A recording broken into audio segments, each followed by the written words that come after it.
Today, I'm going to talk a little bit about Revelation 12, the end times, some prophecies, Jesus, Mother Mary, Satan, and the Archangel Michael. So stay tuned. Many people haven't even realized what's in the book of Luke. Luke 1:46 to 55 is called the Canticle of Mary. And it says, "My soul proclaims the greatness of the Lord." This is the only time we have where, one of the few times we have where Mary's speaking so much. She says so much in this particular verse. "My soul proclaims the greatness of the Lord. My spirit rejoices in God my Savior, for he has looked with favor on his lowly servant. From this day, all generations will call me blessed. The Almighty has done great things for me, and holy is his name. He has mercy on those who fear him in every generation. He has shown the strength of his arm, and has scattered the proud in their conceit. He has cast down the mighty from their thrones, and has lifted up the lowly. He has filled the hungry with good things, and the rich he has sent away empty. He has come to the help of his servant Israel, for he has remembered his promise of mercy, the promise he made to our fathers, to Abraham and his children forever." So that's the Canticle of Mary. Now let's take a look at the three meanings of what's in Revelation 12, because there are people or characters in Revelation 12, and the question is, who exactly are they? And so I want to say hi to Susan before I go to that. And so we've had different people say different things. Some people say that the woman in Revelation 12 is Mother Mary. Some people say that the woman in Revelation 12 is Israel as a nation. And some people say that it's the constellation or representation of Virgo. So you can see that's one of the reasons why I have Virgo right there. Michael Heiser is the one that's been put forwarding the idea of Virgo, and other people have put forward other ideas. For example, people like Skip Heisig, who has a Church of Calvary in New Mexico, has put forward the idea of Israel. And Brant Petrie has put forward the idea of Mother Mary. And so we'll take a look at that, just an honest reading to see what we come up with. So here's what it says. "Then God's temple in heaven was opened." And I'm starting with Revelation 11, actually. 11:19. "Then God's temple in heaven was opened, and the ark of his covenant was seen within his temple.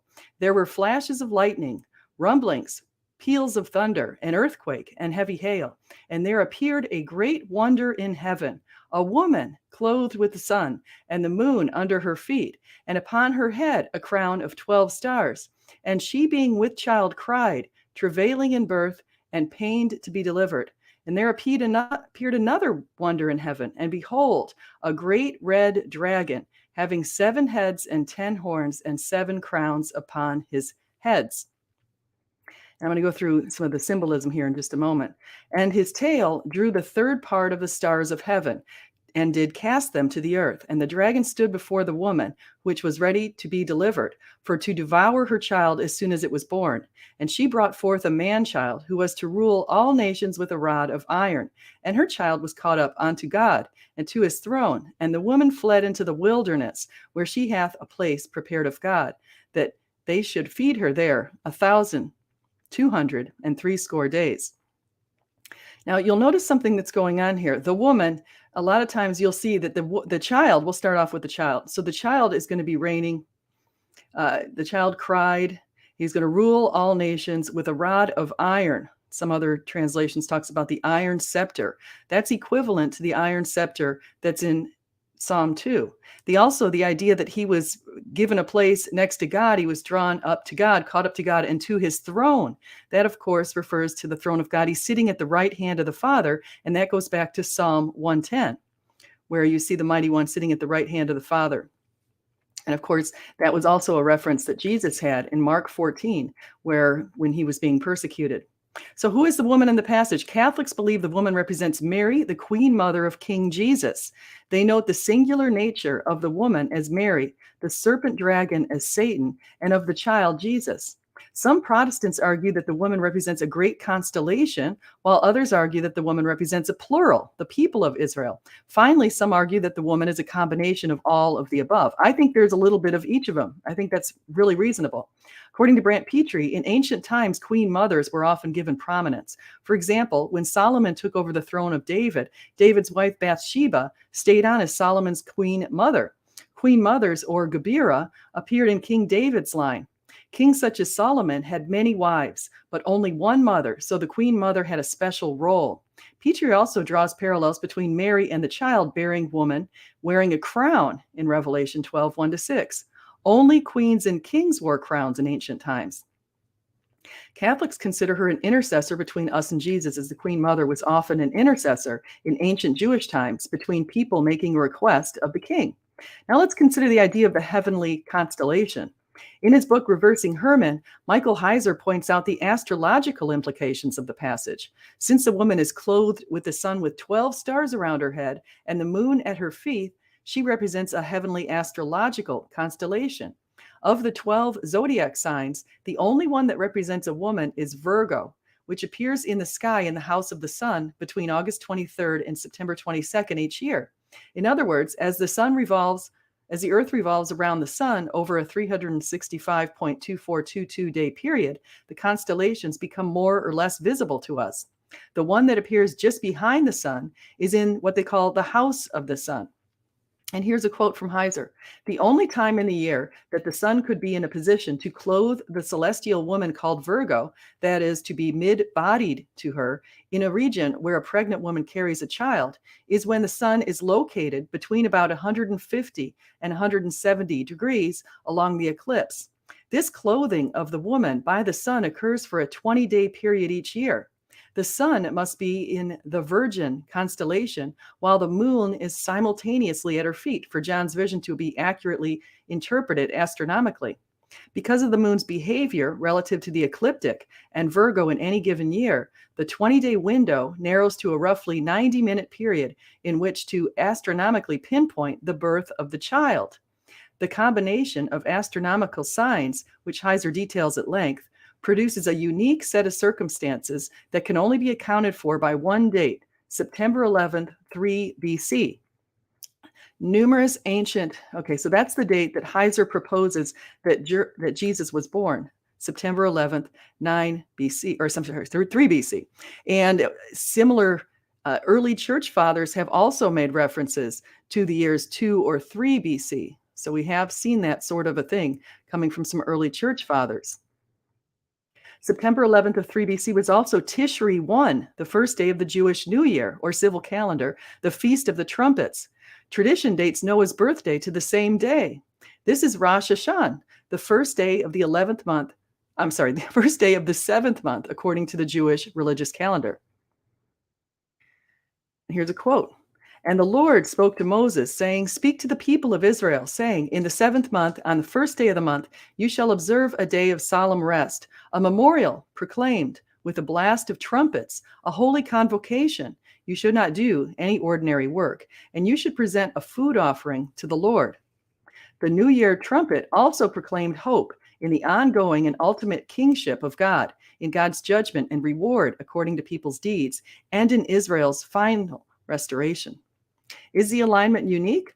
The sun is aligned each and every year with Virgo from the middle of September to the end of October. About once monthly, the moon is at the feet of Virgo. So there is at least 1 or 2 days every year where the sun and moon meet the requirements. Every 11 or 12 years, Virgo is also aligned with Jupiter. The additional required configuration of having 3 planets in Leo is less common. Over the past 1,000 years, Christopher M. Graney, who's an adjunct scholar at the Sacred Space Academy, identified 4 times when these conditions were met: September 14th of 1056, September 5th of 1293, September 6th, 1483, and September 24th, 1827. The configuration was most recently met on September 23rd of 2017. If we examine these dates in the Jewish calendar, we find that September 14th, 1056 is Tishri 3. September 5th, 1293 is Tishri 3. September 6th in 1483 is Tishri 5. And September 24th in 1827 is Tishri 3. And September 23rd, most recently in 2017, is also Tishri 3. So none of them are Tishri 1. None of them are on the Festival of the Trumpets. That was a very unique thing that occurred on September 11th of the year 3 BC. The Jewish calendar is considered luni-solar, synchronized with the natural cycles of both the moon and sun. During the Kiddush Levana, Jews recite a series of prayers to bless the new moon each month. Here's a quote: Blow the trumpet at the new moon, at the full moon on the feast day. Several Christians on Twitter responded to my query one time where I asked about who the woman was in Revelation 12. Somebody called Frank of Christ said the nation of Israel could be represented by the sun, the moon, and the 12 stars. So the woman could be the nation of Israel. Another person said it's is Israel. Another person agreed that it's Israel. Some said it represents the idea from Genesis 37, 1 to 11.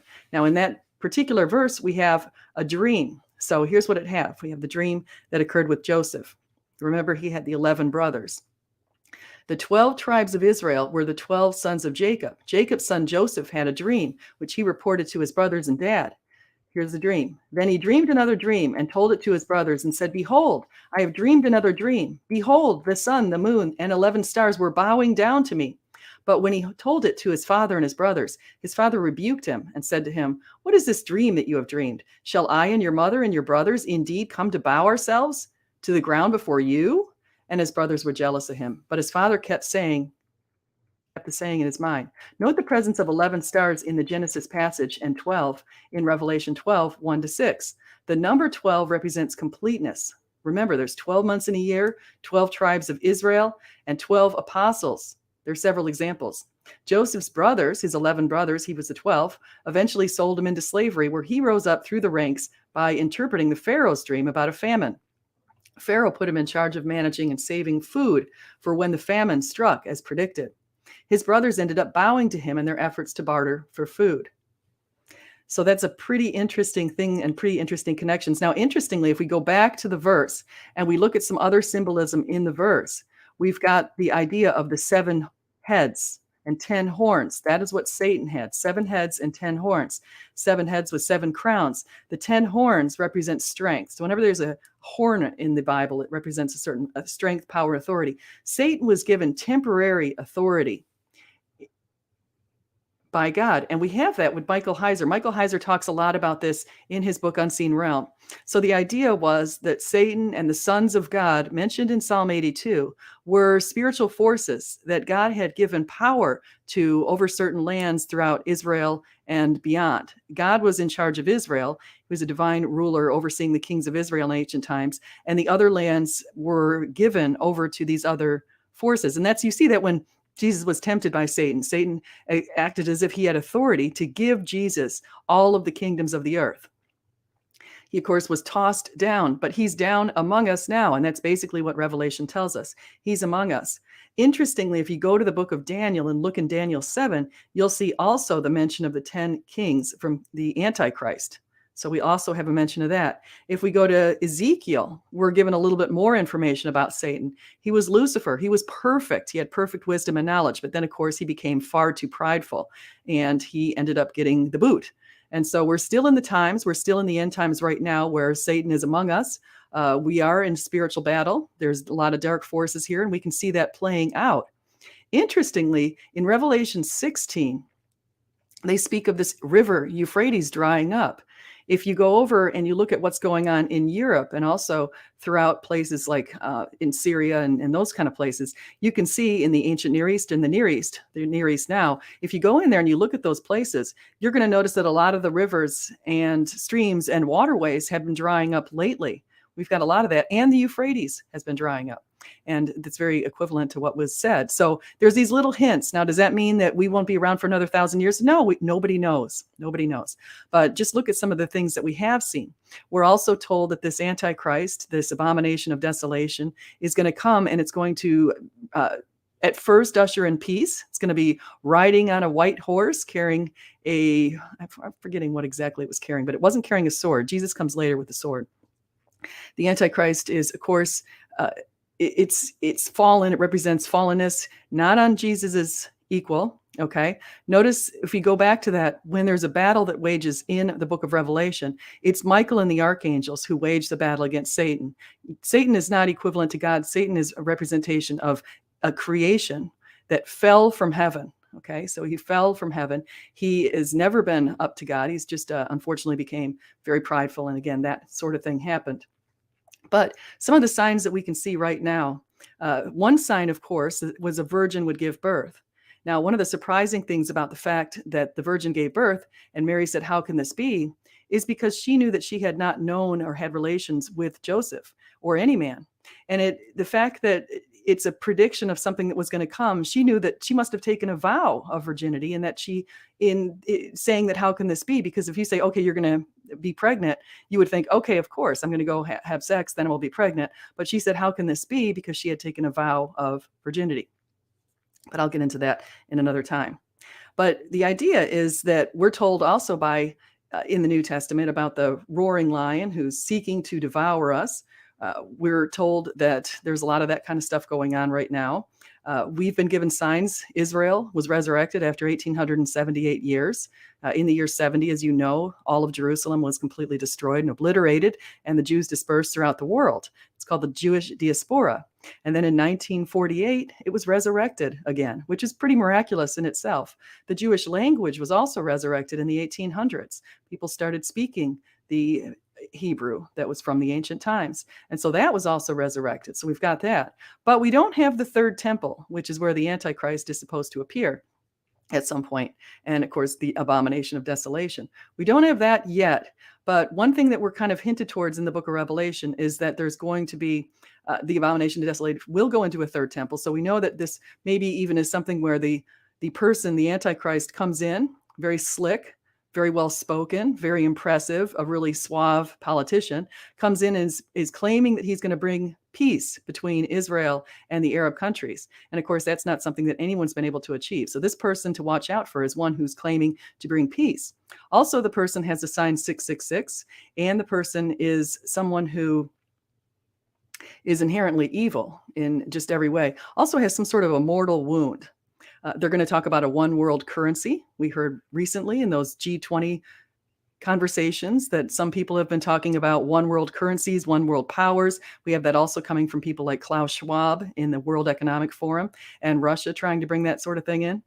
And I'm looking at the chat right now, and I want to say hi to everybody in the chat before I move on. I've got Charlie Reed and Nikki and Starla Starbright and Gray Z174. So it's good to see you. A lot of times, some of the things that occur in the Bible occur over and over and over again. So, for example, Daniel predicted the abomination of desolation. And the first version of that is something that we saw, of course, in the 160s under Antiochus Epiphanes. And so that's, in fact, one of the reasons why a lot of these atheist scholars try to say that Daniel was written around the same time that this occurred, because they realized how completely specific Daniel was in his passage about Antiochus Epiphanes. And it's a reference to the abomination of desolation. What Antiochus Epiphanes did, Daniel predicted 4 kingdoms. Let's start from there. Daniel predicted 4 kingdoms. He was living during the Babylonian captivity, and he also was living during the Medo-Persian rule. So in 586, the first temple was destroyed. 70 years later, in 516, the second one was fully erected. And then, of course, that was destroyed in 70, as Jesus predicted, which is also, again, why the atheist scholars like to say that, oh, the New Testament must have been written, the Gospels must have been written after 70, because certainly Jesus couldn't know that. But anyway, I go back to Antiochus Epiphanes. So Daniel made very specific predictions. What Antiochus Epiphanes was he was coming out of the Greek kingdom. Daniel also predicted that kingdom. And then, of course, he predicted the last kingdom, which would be the one where Christ would arrive. Daniel said the anointed one would be cut off. This is in Daniel 9, in case you're wondering. But this was all predicted. So during the Greek kingdom, Daniel talked about, he had a couple of different visions and dreams, but he talked a lot about what was going to happen. So he predicted Alexander the Great, and he predicted also there would be 4 kings that would follow Alexander the Great. 4 of his generals would sort of split up the kingdom. That was predicted by Daniel, and one of those was Antiochus Epiphanes. Now, Antiochus Epiphanes had this idea that he was some sort of a god. That's why he called himself Antiochus Epiphanes. He was actually really Antiochus the Rotten, the horrible, the worst person ever, because what he did was he desecrated the temple. He forced Jewish people, he tried to force people to eat pork. He wanted them to break their own laws. He would do horrible things. There's a big story in the book of Maccabees where there was a mother and she had some sons, and they wanted the sons to eat pork and do all sorts of terrible things, and the sons refused to do it. So Antiochus Epiphanes had them completely brutally slaughtered right in front of the mother. And it's one of the things and one of the reasons why Catholics really look at the books of Maccabees, both books, and really recognize how important those stories are to the whole story. So we have our first version of the abomination of desolation under Antiochus Epiphanes. Someone might make another version under Nero around the year 70. Nero was ruling around the 60s, and he was a really rotten person. According to Tacitus, who is a non-Christian secular person, a Roman historian, according to him, Nero liked to parade Christians around is in his stadium. He would ride around in a chariot. He would burn them. He would crucify them. He did all kinds of rotten things to the point where people started feeling sorry for the Christians. That would probably be the second abomination of desolation. The temple was completely destroyed then. Actually, all of Jerusalem was destroyed. Now, here's where we get to some interesting things. Then in the year 132, now, of course, this is within living memory of Jesus, living memory of the apostles. Many of the disciples of the apostles were, of course, around then. We've got lots of references to people like Ignatius and others who lived during that time. We've got a lot of early first century, second century fathers, Clement of Rome, Clement of Alexandria, a number of different people also highlighting this. But in 132, Hadrian seeked where Jesus's empty tomb was, and he decided to build a temple to Venus on top of Jesus's empty tomb. And that remained there all the way until the year 335, when Constantine had converted to Christianity. He made Christianity legal in the year 313. And in 335, he tore down Hadrian's temple and erected on top of it the Church of the Holy Sepulchre. So when atheists say, oh, no, we don't know exactly where Jesus' empty tomb is, or even if you look at some of the websites that are out there, they'll call it purportedly or supposedly. No, we've got right during the living memory of Jesus and the apostles, the fact that Hadrian decided to build his temple to Venus in 132 right on top of Jesus' empty tomb. So what's in the Church of the Holy Sepulchre? Here's the interesting thing. They've been going through it. Archaeologists have been finally, the different Christian groups who have access to that have decided that they're going to renovate, renew it. In 2016, you can see a lot of that kind of stuff coming up. But the interesting thing is that the actual slab where they said that Jesus was buried, on that actual concrete slab, they found a lot of electromagnetic energy. And the interesting thing is it corresponds to the Shroud of Turin in certain ways. And so the electromagnetic energy has, when people have gone there, say with cell phones or other sort of equipment, the phones and equipment sort of inexplicably stopped working. And so we have verification of that kind of thing. And it's just shows you there's the idea of how did the image get onto the shroud is they've decided there must have been some sort of really incredible amount of radiation, very similar to what we saw with even the atomic bombs over in Hiroshima and Nagasaki, where when those atomic bombs went off, you can see the images of people that were sort of burned into the concrete walls and that. So it's just really an interesting thing. So yeah, so that was something that I wanted to talk a little bit about. You can find in fact, I want to get into a talk with people who've been to the Church of the Holy Sepulchre. I put that out on Twitter at some point, but I definitely want to look at that. Yeah, Gary Habermas has the best modern documentation of the existence of Jesus. I've had Gary Habermas on my channel, and I just want to say what happened with Gary Habermas is he decided to do his dissertation on Jesus' resurrection. And his dissertation committee told him that he would not be able to use the Bible or Christian references. He had to piece everything together from secular ancient sources. And so what he did is he called the minimal facts argument. And so he looked at the facts that he could cite from non-Christian sources to piece the whole thing together. And when you put together the whole story, you can basically have the essential components of what the basic foundational beliefs are of Christianity. There are some people today who have looked at other sort of arguments, like you've got Lydia and Tim McGrew. They have actually looked at a maximal argument, and I haven't gotten into that one so much, so I won't be able to recount what that is. I would actually probably like to invite them on my channel to talk about their maximal evidence. But the thing that those two do come up with is they look at these tiny little undesigned coincidences in the Gospels, and they pair a lot of that stuff together. And that's another very fascinating book. So Lydia McGrew's book in Hidden View, I think it's called. That's one of them. And I think she has another one called The Mask, The Mirror and the Mask, another great book to read. Yeah, and I actually have, it's funny because my computer right now is sitting on top of Josh and Sean McDowell's book, The Evidence That Demands a Verdict, Life-Changing Truth for a Skeptical World. Very good book. Another good one that I'd recommend that you look at because they give a lot of evidence, so it's there to support you. But one of the things that we have with a lot of this kind of stuff is when people decide what they want to believe and what they don't want to believe. And a lot of times it's based on our assumptions. And so, as I've mentioned before, I had my assumptions as a Protestant with respect to Mother Mary.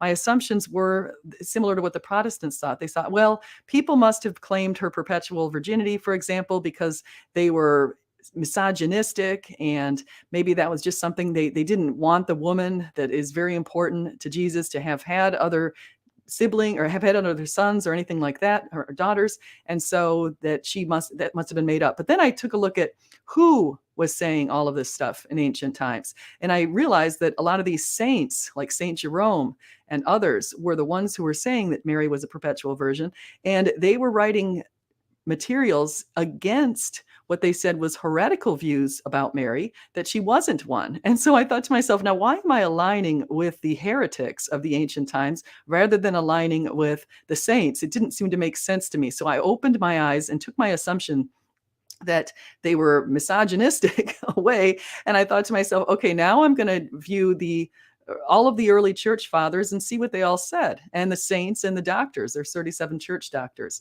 And so I wanted to see what all of that was. But if you're an atheist, you have the assumption that there is no God, right? So you think there's no God. And so therefore, when you look at the Bible and you see these prophecies and you see that the prophecies are fulfilled, the atheist immediately says, well, that's impossible. There can't have been prophecies because they see the divine implications of having fulfilled prophecies. Only God knows the future. And so what they'll say was, clearly, this passage must have been written concurrently or just after the event occurred.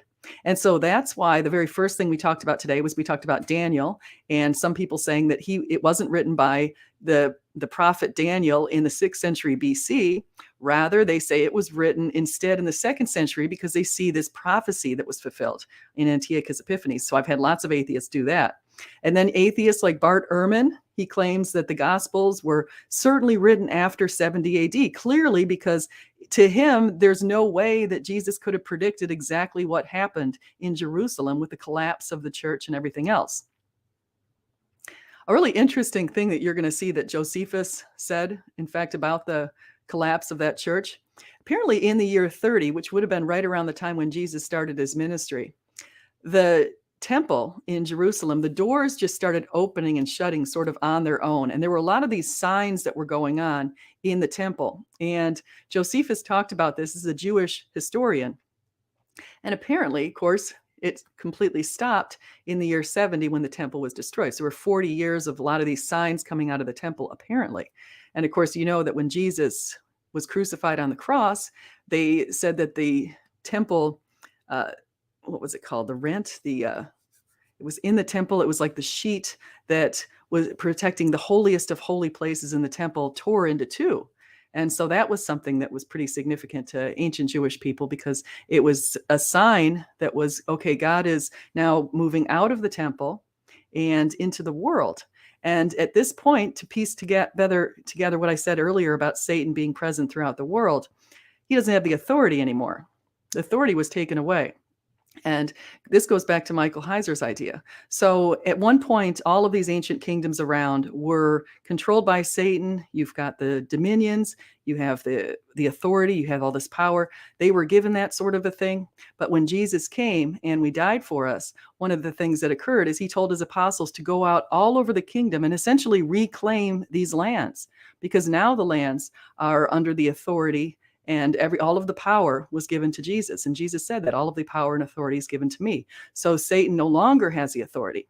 So his whole plan is to rebel and to try to, even though he knows the outcome in the future, he wants to take everyone down with him. And so that's what the plan is to them. The plan is to try to put off the final destruction of the world, to try to minimize the number of people who are practicing Christianity.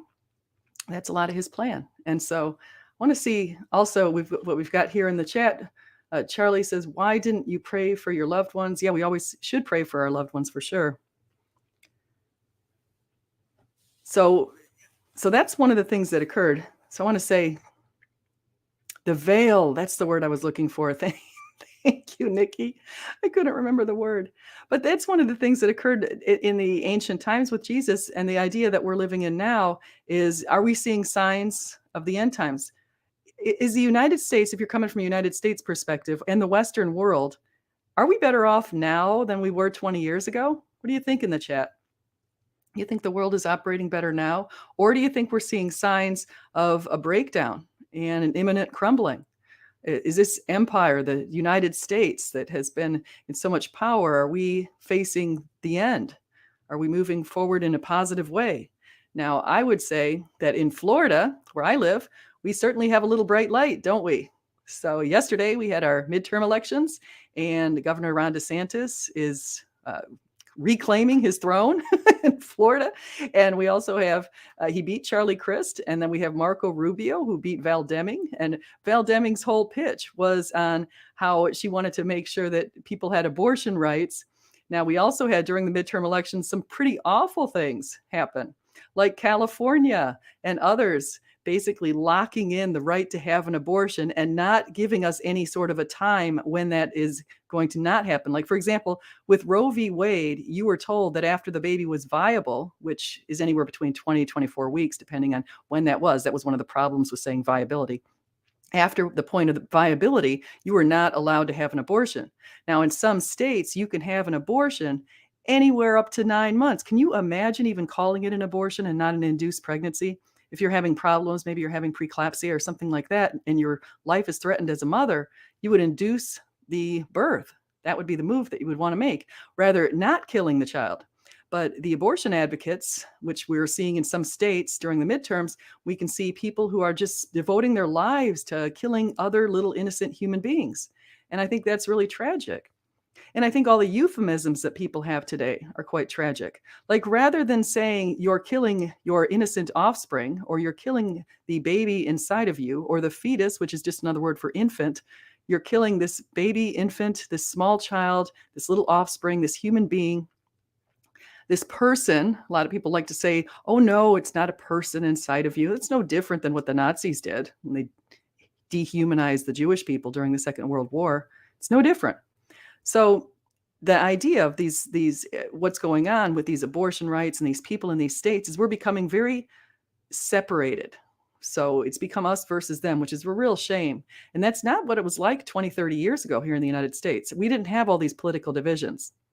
But in some states, like in Florida, we're seeing a big red tidal wave. And so Florida has always had a lot of blue pockets, like Palm Beach County, Broward County, and Dade is Miami, have always been very much Democrat. And I know that because I lived in Palm Beach County for a long time. And where I live in Tampa, always pretty Democrat. The Orlando area, very Democrat. But now you'll see some of those pockets have been turned red. So Miami, for example, for whatever reason, decided to vote for DeSantis. And I think a lot of that comes from their fear of socialist ideas coming from the others, and also these sort of anti-family movements that we see in these other groups. So that was one of the other big issues that's going on. The idea of being for the family, for the offspring, for the innocent lives among us, or being against them and being more pro-death. And so you say to yourself, if you want to talk in an honest way, am I in the party for life, or am I in the party for death? Am I in the party that talks about saving the most innocent human lives among us? Or am I in the party that talks about easily getting rid of the most innocent among us and calling them things like, calling it under the euphemisms of a women's health control, women's birth rights, or women's bodily autonomy and that kind of thing? That's just, do you want to be in that party? Do you want to be in the party that is really advocating for euthanasia as a means of solving depression in some cases? And you see that in some countries especially. places like the Netherlands and Canada, we have examples of people who decided, yeah, they're pretty depressed. So they decide they want to just go ahead and have their doctors kill them. I think that's really tragic. And so are you in that party, or are you in the party for life? Are you in the party that realizes that we're made in the image of God and humans are exceptional? Or if you're in the party that you're looking at and saying, oh, I don't know, humans are no better than animals. We're not exceptional. We're no better than geese or mice or rats or anything else. So, yeah, I would say that you just kind of take a look at the parties and realize, what am I standing for? Am I in the party that supports property rights, entrepreneurship, creativity, and innovation? Or am I in the party that supports the idea of funding for people who don't feel like going to work? This isn't talking about funding for people uh, who are unable to go to work because they have certain disabilities or those kind of things. I know everybody would say we should support those people. Or are we in the party that we're talking about uh, really funding a lot of different programs that people would be motivated not to work because they get more money not working than they get working? So there's a lot of big challenges with that kind of thing. So I want to say hi also to Shiami. Amen. Shiami says, I'll get that out there. And here we go. So it's Charlie, a lot of times it's not a head issue. It's more of a heart issue when you decide that you don't want to acknowledge the fact that we have a creator.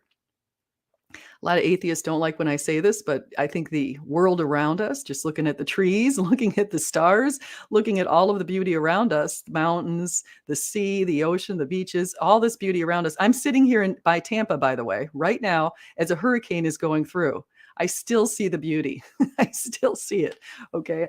Even though I'm literally in the middle of a hurricane right now, if you look at your weather radar, you're going to see where Hurricane Nicole is located, smack dab over Tampa right now. And I can still look out the window and see the winds blowing and know that God exists. So I want to say thank you to everybody who came in here today. So, and I hope you guys will like, subscribe, and come again.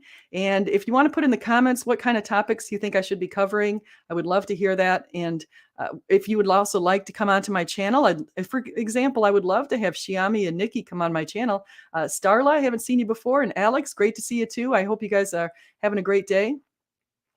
But anyone who wants to come on the channel, feel free. I'd love to hear your stories. If you want to share your testimonies, that would be wonderful. I happen to know that Nikki was an atheist who was, I think, in a Jewish family, and she came to Jesus pretty recently. And so I'd love to hear that story. It sounds like it's something that would be quite fascinating.